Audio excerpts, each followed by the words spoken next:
আমরা সবাই রাসূল সেনা।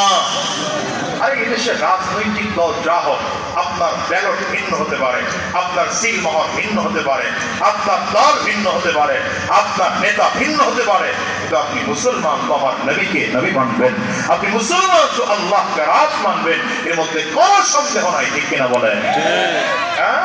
আর যদি আপনি আলাদা করে ধর্ম বানায় আলাদা পিতা বানাইতে চান, তাহলে অবস্থা এমন হবে, পোলাপান 17 বছর পরে এসে স্লোগান দিবে জাতির পিতা ইব্রাহিম অমুক অমুক ঘোরাটি। আমরা হুজুরও বলি নাই, ছেলে বান্ধব বলে না কেন? আমরা বহুত বলেছিলাম এত এত এত চেতাচেতি ভালো না, সব জায়গায় খালি বাপের নাম ঢুকায় দিতে হবে, এটা উচিত না। ভাই কথা বলেন না, কথা বলেন না,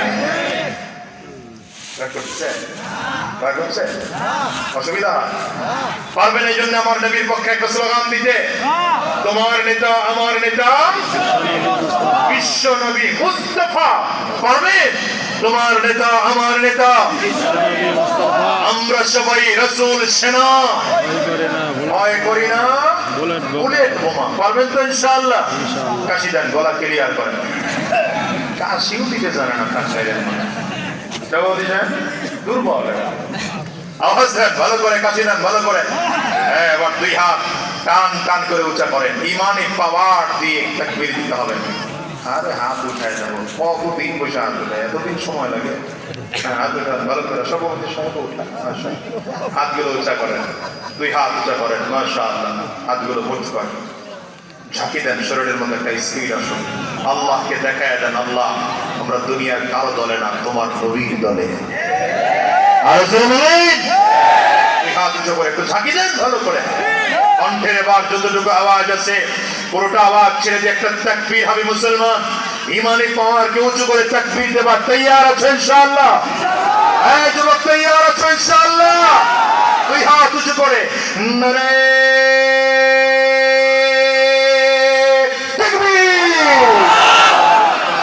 না। হয় নাই, গাড়ি ভাড়া পোষাইল না, এত দূর থেকে আইসা এই আমাকে গাড়ি ভাড়া পোষায় না। এই যে আব্বা জানরা হাত তোলে না, কষ্ট হয় না, ওজা করেন যতটুকু পারেন।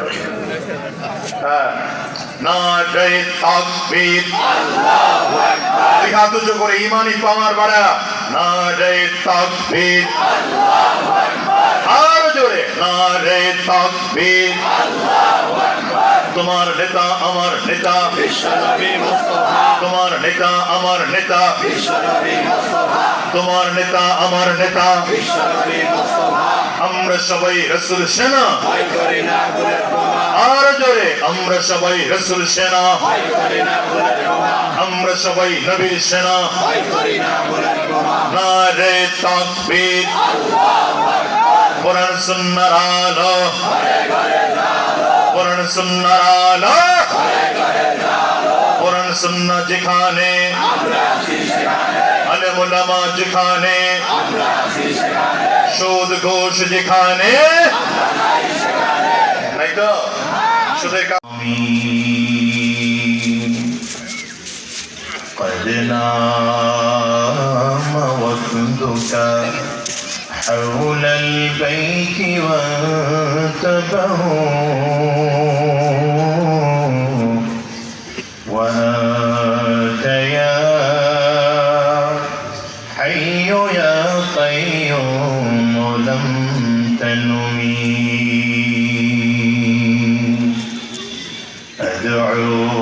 أدعوك ربي حزينا هائما قلقا فارحم بكائي بحق البيت والحرم لا إله إلا الله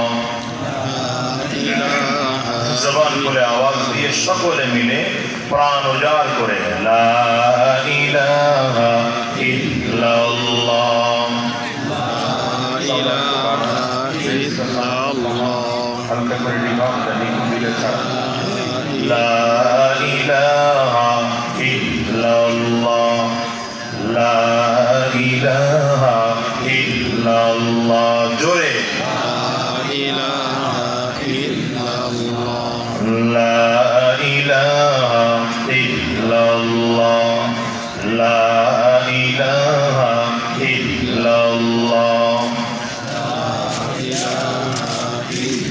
লা ইলাহা ইল্লাল্লাহু মুহাম্মাদুর রাসূলুল্লাহ।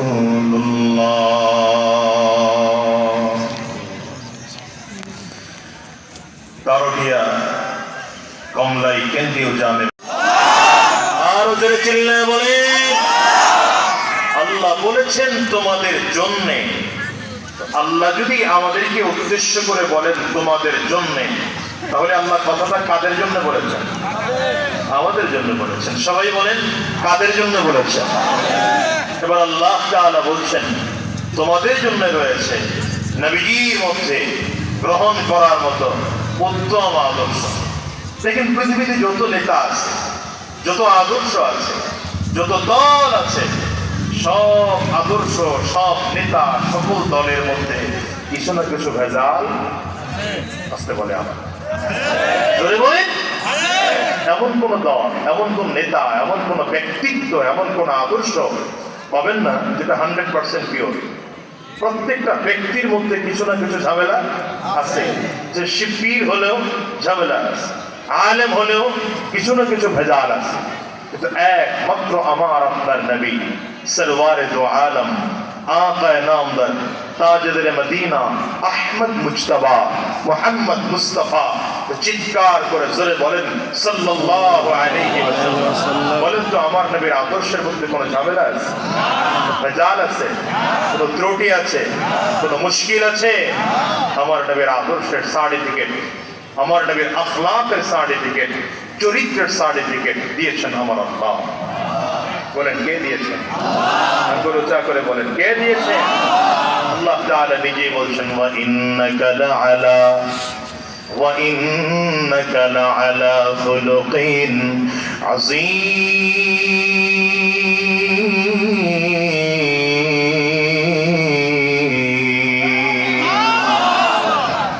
আল্লাহ তাআলা পয়গম্বর আরবীর চরিত্র বর্ণনা করতে গিয়ে বলেন হাবিব আপনি মহান আখলাকের অধিকারী, মহান চরিত্রের অধিকারী।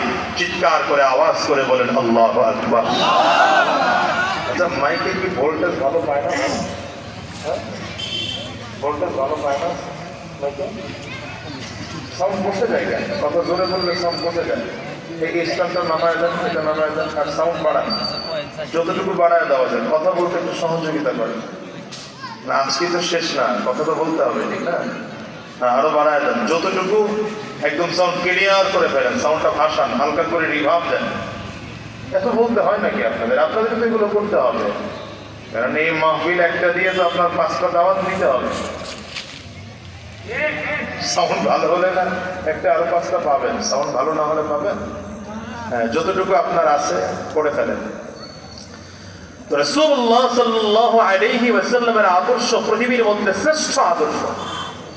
আল্লাহ তাআলা এই জন্য আমার নবীর আদর্শের সার্টিফিকেট কি দিয়ে করেছেন? আল্লাহ পয়গম্বর আরবীর চরিত্রের বর্ণনা দিচ্ছেন। পয়গম্বর আপনি মহান চরিত্রের অধিকারী। দেখেন আখলাক 3 ধরনের হয়, চরিত্র কয় ধরনের হয়? বলেন, আওয়াজ করে বলেন। এই মাহফিলটা ক্লাসরুম, মাহফিলটাকে ক্লাসরুম মনে করবেন। এখানে এসে শুধু চুপচাপ করে হুজুর বলতেই থাকবেন, আপনি শুনতেই থাকবেন এমন না। বরঞ্চ আমার থেকে আলোচনা নিতে হলে আপনাদেরও জবান খুলতে হবে। বুঝতেছেন কথা? এই জন্য কথা জবান খুলে বলবেন, বারবার যেন বলতে না হয়। খুব অল্প সময় শেষ করবো। আমি জানি আপনাদের সেই সন্ধ্যা থেকে বসে আছেন, আর এখন তো রাত বড়, যে কারণে আপনাদের বসে থাকতে কষ্ট হয়, আমি বুঝি। এই জন্য খুব অল্প সময় শেষ করবো ইনশাআল্লাহ। হ্যাঁ, কিন্তু কথা বলতে হবে আমার সাথে। চরিত্র কয় ধরনের হয়? জোরে বলে না, আবার বলে না, জোরে বলে। চরিত্রের 1 নম্বর স্তর খুলুকে হাসান। আরবি নামটা মনে থাকবে না, বাংলাটা মনে রাখবেন, উত্তম চরিত্র। বলেন প্রথম স্তরের নাম কি বললাম? এটা সব থেকে নিচু স্তর, নিম্ন স্তর, এর থেকে আর নিচু স্তর হতে পারে না। এই চরিত্রের নাম হলো খুলুকে হাসান, উত্তম চরিত্র। উত্তম চরিত্র কার মধ্যে আছে বুঝবেন কিভাবে? বোঝার উপায় হচ্ছে যে মানুষরা কোনোদিন কারো প্রতি জুলুম করে না। তাহলে বোঝা গেল যদি কেউ কারো প্রতি জুলুম করে তো তার কোনো চরিত্রই নাই, তার কোনো আখলাক নাই। সে যে হোক, মালিক যদি কর্মচারীর প্রতি জুলুম করে তো মালিকের আখলাক নাই, চরিত্রহীন মানুষ। কর্মচারী যদি মালিকের উপরে জুলুম করে তো একই অবস্থা। নেতা যদি জনগণের প্রতি জুলুম করে তো নেতারও একই অবস্থা। জনগণ যদি নেতার উপরে জুলুম করে তো জনগণেরও একই অবস্থা। ইমাম যদি মুসল্লির উপরে জুলুম করে তো ইমামের চরিত্র নাই। মুসল্লি যদি ইমামের উপরে জুলুম করে তো মুসল্লিরও চরিত্র নাই। আলোচক বক্তা যদি শ্রোতার প্রতি জুলুম করে তো বক্তারও চরিত্র নাই। শ্রোতা যদি বক্তার উপরে জুলুম করে তো শ্রোতারও চরিত্র নাই। চরিত্রের প্রথম নম্বর স্তর, কারো প্রতি জুলুম করবে না। বলেন, এক নম্বর স্তর কি? কারো প্রতি জুলুম করবে না। দ্বিতীয়, যদি তার প্রতি কেউ জুলুম করে তো সাধারণত সে মাফ করে দিবে, কিন্তু যদি প্রতিশোধ নেওয়ার প্রয়োজন মনে করে তাহলে ততটুকুই প্রতিশোধ নিবে যতটুকু তার উপরে জুলুম করা হয়েছে। বুঝলেন কিনা? এটা হচ্ছে চরিত্রের সর্বনিম্ন স্তর। এর থেকে একটু উপরে হচ্ছে দ্বিতীয়টা, এটার নাম হচ্ছে খুলুকে আহসান, যাকে বাংলা বলা যায় অতি উত্তম চরিত্র। বলেন, বাংলা নাম কি? মুখস্থ করে যান, ওয়াজ শুনতে আসছেন কিন্তু মুখস্থ করে যাবেন না। বলেন, বাংলা নাম কি? অতি উত্তম চরিত্র।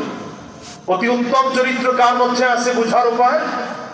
বুঝার উপায় হচ্ছে এই মানুষটা কোনোদিন কারো প্রতি জুলুম তো করবেই না, বরঞ্চ তার প্রতি যদি কেউ জুলুম করে তো সে এক নম্বর মজলুম হয়ে জালিমকে মাফ করে দেবে। আরো জোরে বলে, আরো জোরে বলে, মজলুম হয়ে জালিমকে মাফ করে দেবে। দ্বিতীয় নম্বর, মজলুম হয়ে জালিমের হিদায়াতের জন্য দোয়া করবে। এটা হচ্ছে চরিত্রের দ্বিতীয় নম্বর স্তর।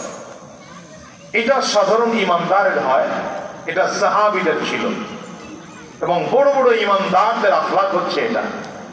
চরিত্রের আরেকটা স্তর আছে যেটা সর্বোচ্চ স্তর, যে আখলাকের নাম হচ্ছে খুলুকে আজিম, যার বাংলা নাম হলো মহান চরিত্র। বলেন, বাংলা নাম কি? মহান চরিত্র। যেই মানুষের মধ্যে এই মহান চরিত্রটা থাকবে তার মধ্যে এই ছেলে বসো, তিনজন বসো, কালো গেঞ্জি বসো, সামনে আসো, সামনে আগে আসো, এই ফাঁকা জায়গায় আসো, আসো না, আরে ভাই আসো। কম শোনে, এই জন্য ওয়াজ হয় না। মুরব্বীদের এখন ওয়াজ লাগে না, এদের মধ্যে মরণের ভয় ঢুকে গেছে। এক শ্রেণী হচ্ছে যুবক শ্রেণীরা। এই যারা যুবক আছো, প্রত্যেকজন মনোযোগী হয়ে কথা শোনো। যতজন যুবক আছে এদেরকে খুব মনোযোগী হয়ে কথা শুনতে হবে, এদেরকে বেশি বেশি আলোচনা শুনতে হবে, দ্বীনের কথা শুনতে হবে, কোরআন ও সুন্নাহর কথা শুনতে হবে। আর দ্বিতীয় নম্বর হচ্ছে যারা জনপ্রতিনিধি হতে চায় বা যারা জনপ্রতিনিধি আছেন তাদেরও বেশি বয়ান শোনা দরকার। জন্য আমার ভাই যখন আমার সাথে সাক্ষাৎ করলেন, আমি জিজ্ঞাসা করলাম আপনি কি চলে যাবেন? বলেন না হুজুর আছে। আমি বললাম ঠিক আছে, থাকেন ইনশাআল্লাহ। কারণ আমি জোর করে বসালাম কেন জানেন? ওনাদের মতো জনপ্রতিনিধিদের দিনই আলোচনা বেশি জানা দরকার, শোনা দরকার। কারণ এই জনপ্রতিনিধিরা যদি ভালো হয়ে যায়, এদেশের মেম্বার যদি ভালো হয়ে যায়, চেয়ারম্যানরা যদি ভালো হয়ে যায়, এদেশের এমপিরা যদি ভালো হয়ে যায়, গোটা দেশটা ভালো হয়ে যাবে। জন্য খুব মনোযোগ হয়ে বসবা। যুবকদেরকে বলবো একটু ঘাড় ঘোরাবো না, মাঝে মাঝে হঠাৎ করে জিজ্ঞাসা করে ফেলবো যে কি কথা বলেছে। যদি ফেল করে ফেলো তাহলে শাস্তি দেওয়া হবে, আর যদি পাশ করতে পারো তাহলে পুরস্কার দেবে। ঠিক বলে নেই তো যুবক?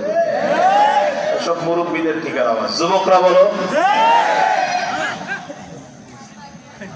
চরিত্রের 3 নম্বর স্তর কি বললাম? খুলুকে আজিম। আরবি নাম মনে থাকবে না, এই জন্য বাংলাটা মনে রাখেন, মহান চরিত্র। বলেন, বাংলা নাম কি? সবাই বলেন। এটা কার মধ্যে আছে বুঝার উপায়? যার মধ্যে মহান চরিত্র আছে এই মানুষটার মধ্যে আলাদা করে 5টা গুণ থাকবে। কয়টা? 1 নম্বর, সে কোনোদিন কারো প্রতি জুলুম করবে এটা কল্পনাও করা যায় না। সুবহানাল্লাহ বলবেন। কারো প্রতি কোনোদিন জুলুম করবে তা কল্পনাও করা যায় না। দ্বিতীয় নম্বর, যদি তার প্রতি কেউ জুলুম করে তো সে সাধারণত মাফ করে দেবে। আরো জোরে বলেন। 3 নম্বর, প্রতিশোধ নেওয়ার ক্ষমতা আছে, সাধ্য আছে, এর পরেও প্রতিশোধ নেবে না। 4 নম্বর, মজলুম হয়ে জালিমের হিদায়াতের জন্য দোয়া করবেন। 5 নম্বর, মজলুম হয়ে উল্টো জালিমের প্রতি সহানুভূতি দেখাবেন। বলবেন না আওয়াজ করে সুবহানাল্লাহ? এসবই সুবহানাল্লাহর আওয়াজই জানে না। এই 5টা গুণ কার মধ্যে ছিল না? তা একমাত্র আমার আপনার নবী সরওয়ারে দো জাহান সাইয়্যিদুল আম্বিয়া ইমামুল আম্বিয়া নবী মুহাম্মদুর রাসূলুল্লাহ সাল্লাল্লাহু আলাইহি ওয়াসাল্লামের মধ্যে ছিল। চিৎকার করে জোরে আওয়াজ করে বলেন আল্লাহু আকবার। যেমন উদাহরণ দিলে বুঝবেন, আমার নবী কোন ইহুদির বাড়িতে কাজ করতেছেন। ইহুদির সাথে আমার নবীর চুক্তি হলো, ইহুদি কূপ থেকে, কূপ চিনেন তো? এখনকার যুবকরা বুঝবে না, কুয়া, মুরব্বীরা ভালো করে বুঝবেন। 10 হাত 12 হাত 15 হাত গভীর কুয়া ছিল এক সময়। এখন তো মোটরের কল বের হয়েছে, সুইচ দিবেন তো পানি ওঠা শুরু হয়েছে। হ্যাঁ, আগে এত সহজ ছিল না। এই গভীর কূপ থেকে ইহুদির সাথে আমার নবীর চুক্তি হলো, বালতির মধ্যে রশি বেঁধে কূপ থেকে নবীজি পানি উঠাবেন। 1 বালতি পানি উঠিয়ে দিলে ইহুদি আমার নবীকে 2টো খেজুর দিবে। বালতিও ইহুদি, রশিটাও ইহুদি, পানিও ইহুদি, কূপও ইহুদি। নবীজি বালতির মধ্যে রশি বেঁধে কূপের মধ্যে ফেললেন। বালতি ভরে পানি ভরে যখন টান দিলেন, ইহুদির রশি ছিল দুর্বল। রশি দুর্বল থাকার কারণে রশিটা ছিঁড়ে নিচে পড়ে গেছে। আচ্ছা, আপনাদের কাছে প্রশ্ন করি, বলেন তো এতে আমার নবীর কোনো দোষ আছে? জোরে বলেন। বদমাশ ইহুদি এসে আমার নবীর গালে এক থাপ্পড় বসায় দিয়েছে। এবার আমার নবীর আখলাক দেখেন। আচ্ছা বলেন তো, আমার নবী যদি চাইতেন পাল্টা থাপ্পড় দিতে পারতেন কিনা? হ্যাঁ, সেই শক্তি, সাহস, সেই যোগ্যতা, সেই সাধ্য আমার নবীর ছিল কি ছিল না? ছিল। মানে আমার নবী এমন একজন ব্যক্তিত্ব যার মধ্যে জান্নাতি 40 জন পুরুষের শক্তি। অন্য বর্ণনায় এসেছে জান্নাতি 100 জন পুরুষের শক্তি আমার নবীর একার মধ্যে ছিল। আরো জোরে বলে রাহমাতুল লিল আলামিন কি করলেন? ইহুদি থাপ্পড় দিয়েছে ঠিক, কিন্তু আমার নবী মাটির মতো নরম হয়ে গেলেন। মাটির মতো নরম হয়ে বললেন, চাচা রাগ করিয়েন না, বালতিটা উঠায় দেই। ইহুদি চিন্তা করলো গভীর কূপ, এই কূপ থেকে মুহাম্মদ কোন মাধ্যম ছাড়া বালতি উঠাবে কি করে? আমার নবী কথাটা বলে হাত কূপের মধ্যে ঢুকিয়েছেন। নবীজির হাত তো সাধারণ কোন হাত না, তো রিসালাতের হাত। নবীজির হাত তো নবুওয়াতের হাত, নবীজির হাত তো মুজিজার হাত। হাত কূপের মধ্যে ঢুকতেছে, ইহুদি তাকিয়ে তাকিয়ে দেখছে হাত লম্বা হচ্ছে। বলে বলা যাবে না সুবহানাল্লাহ? হাত লম্বা হতে হতে একদম কূপের শেষ পর্যন্ত পৌঁছে গেল। নবীজি বালতি সহ, রশি সহ, পানি সহ সব উঠিয়ে ইহুদির সামনে দিলেন। চাচা এটা ধরেন আপনার বালতি। আচ্ছা, এতটুকু হলেই তো শেষ ছিল। এর পরের যে কাজটুকু আমার নবী করেছেন, গোটা পৃথিবীর মানুষকে তাক লাগিয়ে দেখেছেন আদর্শ কাকে বলে। কথা বলে কারা? কথা বলে কারা? স্বেচ্ছাসেবক যারা আছেন, এগুলো খেয়াল করেন। বাচ্চাদেরকে কথা বলে দিয়ে নাই।